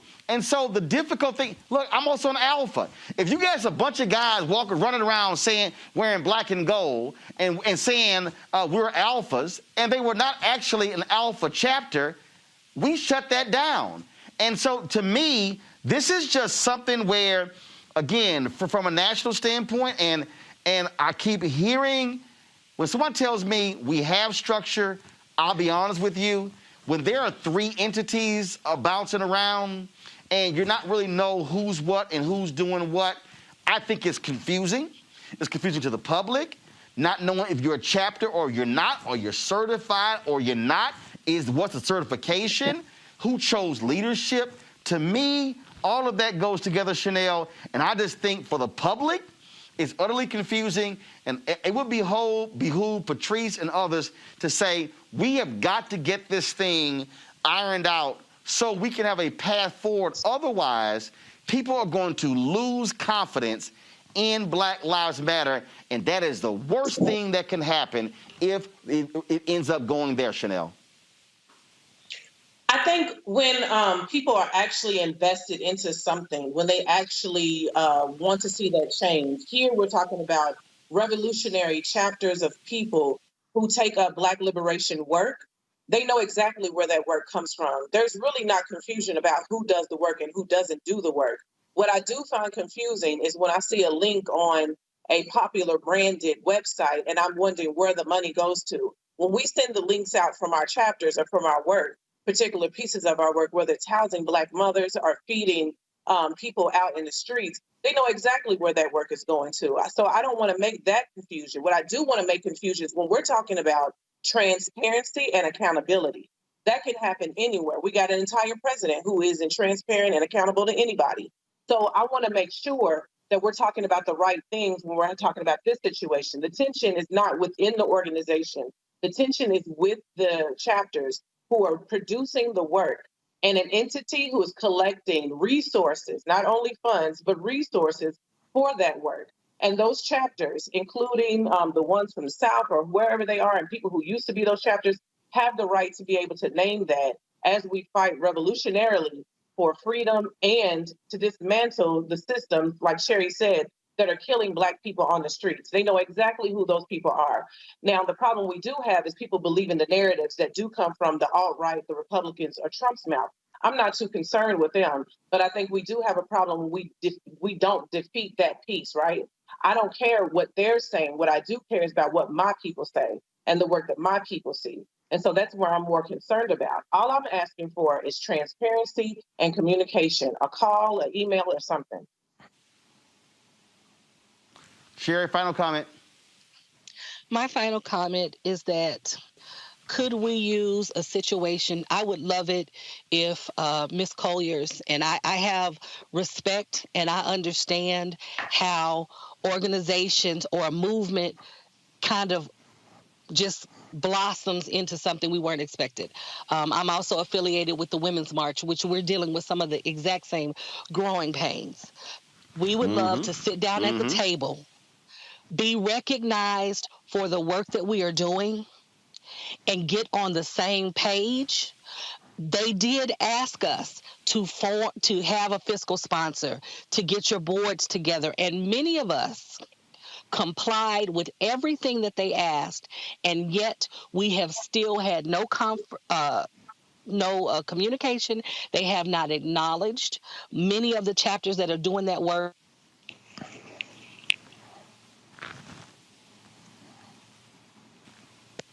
Well, look, we lost Reverend Sherry Dickerson.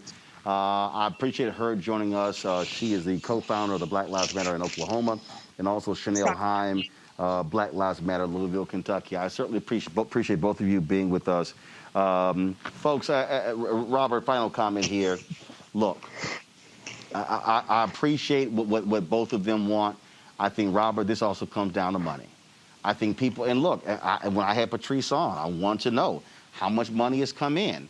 You know, I know, look, the NAACP, when I had Derek Johnson on, look, they've had more than $70 million come their way in the aftermath of the death of George Floyd. Folks want to know, how's that money going to be spent? The same question people are asking, and guess what? There should be an accounting of that. They should be able to, Black Lives Matter, Patrice Cullors and her team should be able to issue a report stating how much money has been pledged to Black Lives Matter in the wake of George Floyd's death, how much money has been received, where is that money going? It is going into what area of grants? How many people are on staff? What are people getting paid? So when people talk about transparency, you're right. If you have chapters and you have a process, look, there should be a process there, meaning a chapter is notified 30 days or 60 days after. All those things. You have to put the infrastructure pieces in place before you can truly have an effective organization. Folks, a movement is not an organization. And that is the difference I think we're seeing right here, Robert. Well, that was my point about being revolutionary is a lot easier than governing. You know, we all have had revolutionary ideas. When I was in college, I decided I was going to organize our campus workers at Clark Atlanta University, and I was going to do all these protests, and I almost got my ass expelled. Reverend Jackson's the one who saved me to make sure I was able to graduate, because having organizational support is very important. So instead of trying to out-revolutionary each other and out-revolutionary everybody, work on putting those infrastructural bedfast in place, and understand that there's nothing wrong with reaching out to other organizations. People who have been around for 40 and 50 years have been around for 40 and 50 years for a reason, because they understand taxes, because they understand payroll and OSHA regulations, and finding out how to build it into an actual movement instead of simply a revolutionary idea. So it's important to have those conversations, to reach out to people. You don't have to reinvent the entire wheel. And you talking about the millions of dollars these organizations are raising, give some of that money to Rainbow Push. Reverend Jackson asks me every day to raise money. Go to rainbowpush.org, join, get a membership, because there are organizations, there are legacy organizations that have been around, that are still doing the revolutionary work, and understand that there are plenty of fights for us all to have a different part in the fight. If we're fighting each other, that's another moment, another minute, another dollar that we're not spending on the work that needs to be done. All right then, Robert Patillo, we certainly appreciate it. Thanks a lot. A. Scott Bolden had to leave as well. We certainly thank Scott. Also, an update on the story earlier today. The Mayor Lori Lightfoot, folks, literally a few moments ago, apologized for the wrongful raid we talked about earlier that took place in February 2019. And she also has admitted that it was a mistake to try to stop the CBS affiliate WBBM from airing that body camera footage. And so Lori Lightfoot under significant criticisms, the mayor of Chicago, for her actions and the actions of the Chicago Police Department. And so this is what she said, quote, "I want to tell Ms. Young that I am deeply sorry and troubled that her home was invaded and that she had to face the humiliation and trauma that she suffered. This is just not right." Lightfoot, this is according to the Chicago Tribune, Lightfoot said in an emotional news conference after Wednesday's city council meeting, "It simply should not have happened, and I will make sure that there is full accountability for what took place."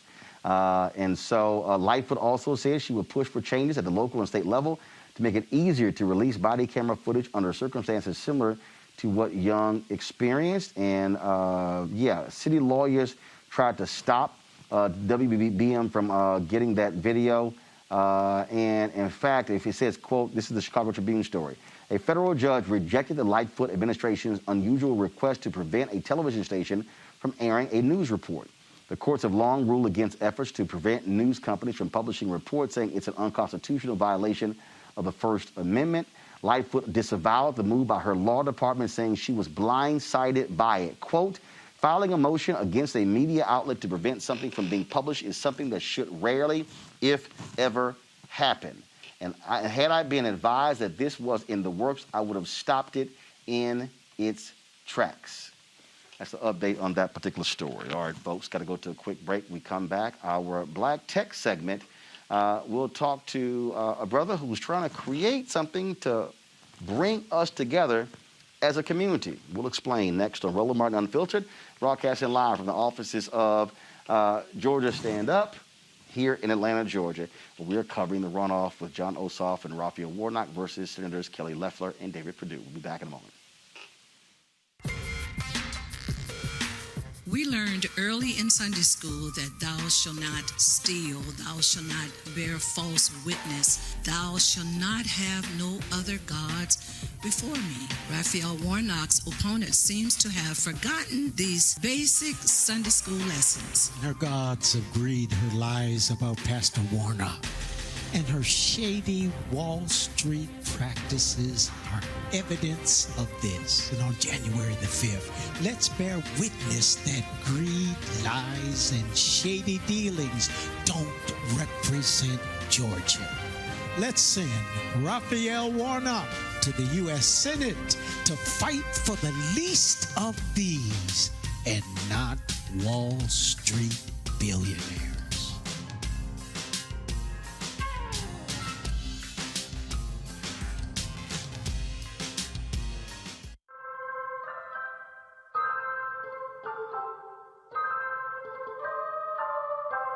You are leading the way for the rest of this state. And we believe that this state is on the verge of shocking the entire country.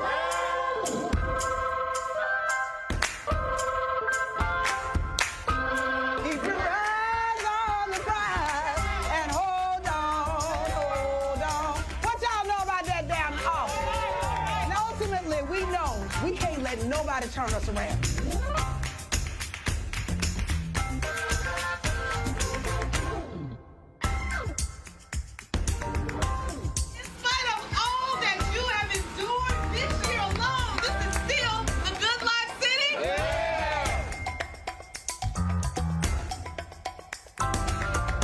If it turns out that the Senate is hinging on one seat and there's only one race left,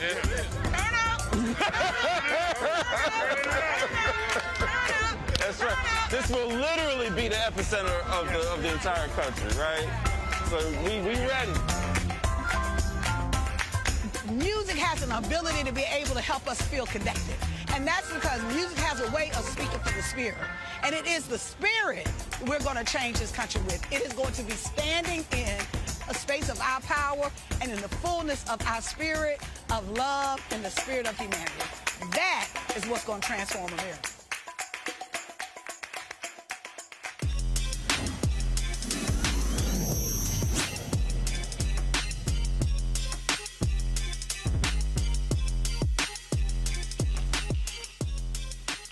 Black community has always done a great job of organizing and mobilizing, but could it get better? My next guest, David Cole, has created something called UHI, which is a messaging software that provides the Black community with a safe space where users can share knowledge to help build the Black community. He joins us right now. David, how you doing?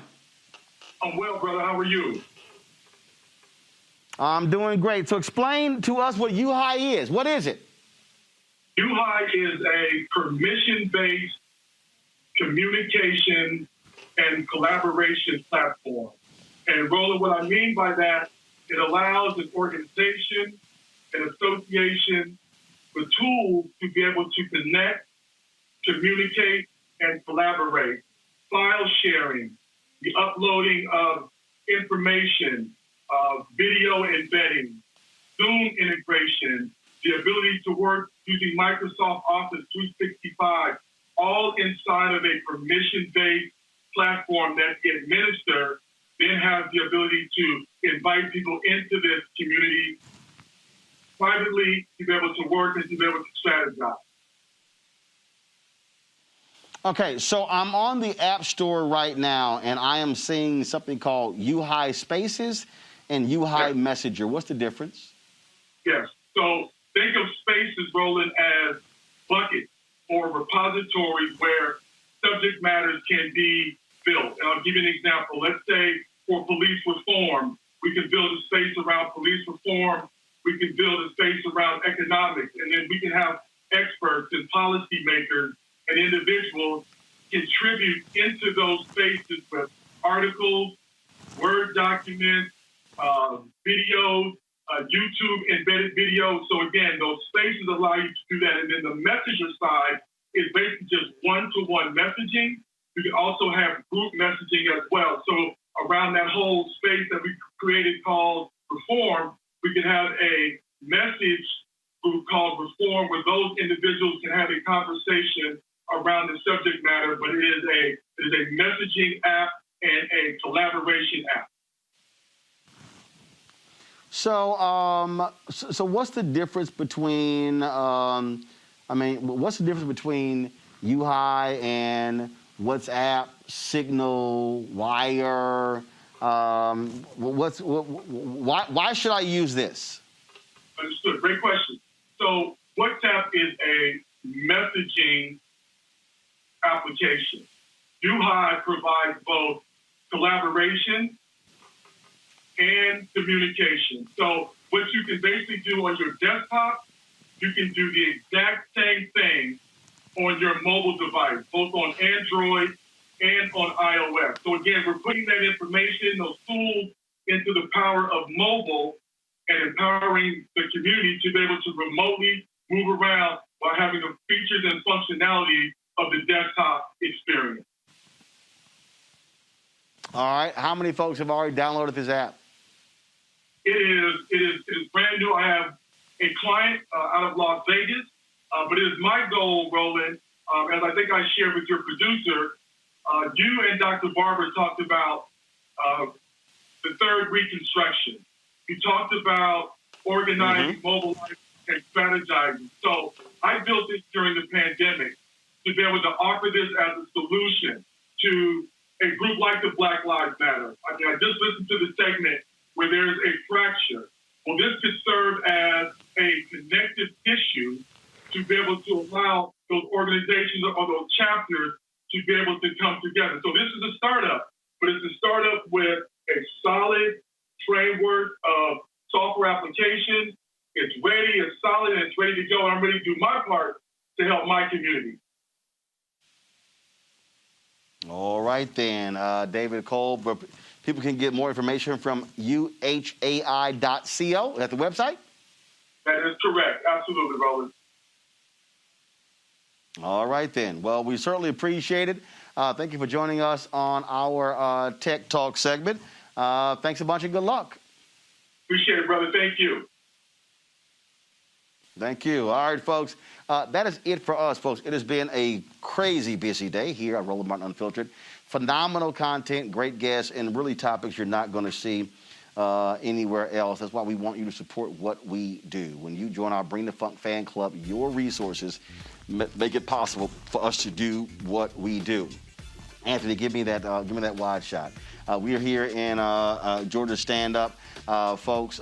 We, of course, that's how we're at this office here. That's how we've been traveling. That's how we've been covering, going around this state, all around Georgia.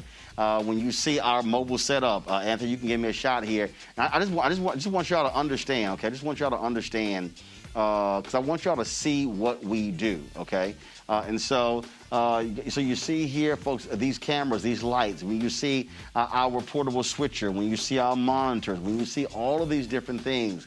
Of course, we're living in a world of COVID, so we had to go out and get the mic stands so we don't have the guests who are touching the microphones to keep them safe.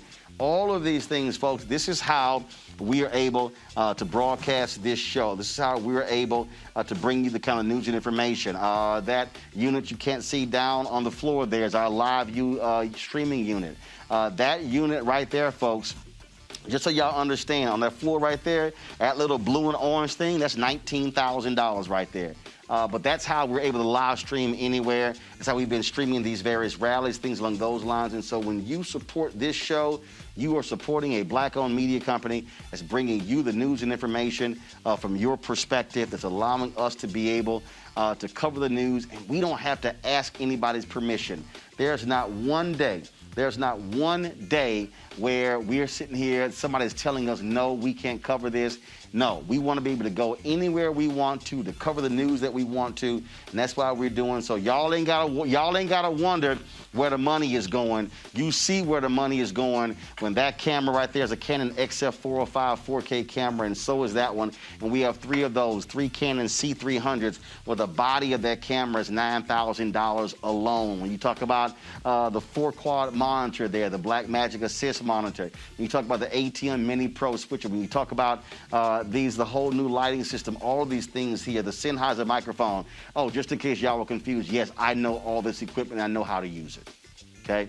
And so our goal here is to be able to give you a quality show. We're not sitting in the basement of a house just talking on Zoom or on StreamYard. No, we're actually providing the black community with a high quality production, and that's why we are here. That's why we're doing what we're doing. So you can support us via Cash App, $RM Unfiltered, PayPal.me/R Martin Unfiltered, Venmo.com/RM Unfiltered, Zelle, Roland at RolandSMartin.com. You can also send a money order to New Vision Media, NU Vision Media Inc., 1625 K Street Northwest, Suite 400, Washington, D.C., 2006. And of course, you can go to RolandMartinUnfiltered.com. And so, yeah, we are very transparent. We've got some other things that we've been ordering, but we've been out here, man. We was like, oh, we need a boom mic, we need this, we need that. And so, folks, I just want y'all to understand, we can do exactly what CNN does and MSNBC does. And I'm just going to tell y'all here. Yesterday, when we were broadcasting out there from the Joe Biden rally, CNN was standing right next to us. Fox News was standing right next to us. And we were broadcasting just like they were. And so that's what this is all about. This is about us using our skill set, our technology, and for us to be able to bring you the kind of information you're not going to get anywhere else. And look, I'll try, just so y'all know, I'll try to partner with every major black media company. They didn't want to partner. That's fine. We're going to do it ourselves. If you mention their names, I've called all of them. All of them. All of them. And I said, let's partner. Folks didn't want to partner.